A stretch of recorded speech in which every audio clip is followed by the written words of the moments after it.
उत्तराखंड और हिमाचल प्रदेश में एक बार फिर भारी बारिश से तबाही है।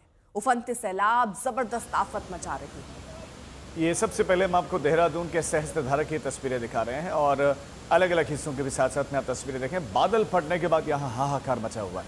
उफनती लहरों के बीच में हर ओर सिर्फ तबाही ही तबाही दिख रही है।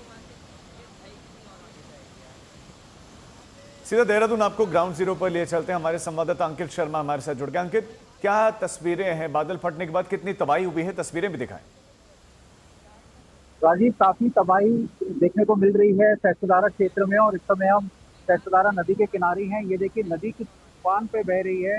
लगातार नदी जो है वो विकराल रूप धारण किए हुए है और इससे जो नदी किनारे के जो क्षेत्र हैं वो सभी इस समय खतरे की जद में भी हैं।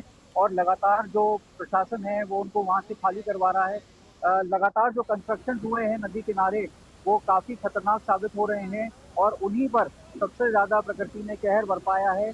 लगातार जो कानून भी ये कहता है कि नदी किनारे जो कंस्ट्रक्शन हैं वो नहीं होने चाहिए, लेकिन सहस्त्रधारा में अत्यधिक कंस्ट्रक्शन होने की वजह से यहाँ पर सबसे ज्यादा तबाही देखने को मिल रही है। और अभी भी सहस्त्रधारा नदी विकराल रूप धारण किए हुए है। इसके साथ ही जो ऊपर के गांव हैं सहस्त्रधारा के, वो भी इस तबाही के चपेट में आए हैं।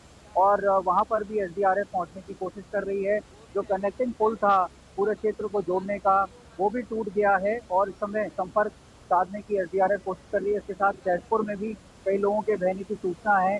प्रेमनगर और देहरादून के डालनवाला में भी कई लोगों के फंसे होने की सूचना थी, जिसको प्रशासन जो है रेस्क्यू करने की कोशिश कर रहा है। वहीं सहस्त्रधारा में जो 5 लोग इस समय लापता थे, उनको भी ये आप चिंताजनक बात बता रहे हैं, लेकिन आप अंकित ये बताएं कि ये किसकी मेहरबानी है कि सहस्त्रधारा यहाँ बड़ी संख्या में पर्यटक जाते हैं, तो यहाँ नदी के किनारे इतना कंस्ट्रक्शन होने कैसे दिया गया?